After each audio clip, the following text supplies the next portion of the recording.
हिंदुस्तानी film की मारूफ अदाकारा और मॉडल दिव्या चोकसे कैंसर के तवील मर्ज के बाद जान की बाजी हार गई हैं। मारूफ खूबरू भारतीय अदाकारा ने मौत से पहले सोशल मीडिया पर पोस्ट शेयर की, जानकर हर कोई अफसरदा रह गया। भारतीय मीडिया के मुताबिक कैंसर के जानलेवा मर्ज का शिकार होने वाली भारतीय फिल्मों की अदाकारा और मॉडल दिव्या चोकसे इंतकाल कर गई हैं।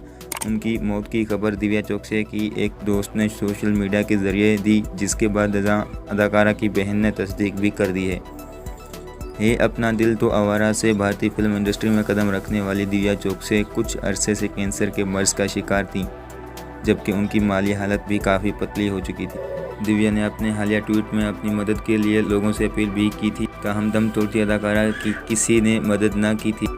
अपनी मौत से पहले दिव्या चोकसे ने इंस्टाग्राम पर पोस्ट शेयर करते हुए अपने गम का इजहार इन लफ्ज़ों में किया था और कहा था कि जो मैं बताना चाहती हूँ कि इसके लिए अल्फाज नाकाफ़ी हैं। कुछ महीनों पहले तक मेरे पास भारी तादाद में हौसला बढ़ाने वाले पैगामात आते थे, लेकिन अब मैं बताना चाहती हूँ दोस्तों कि मैं अपनी मौत के बिस्तर पर लेटी हूँ।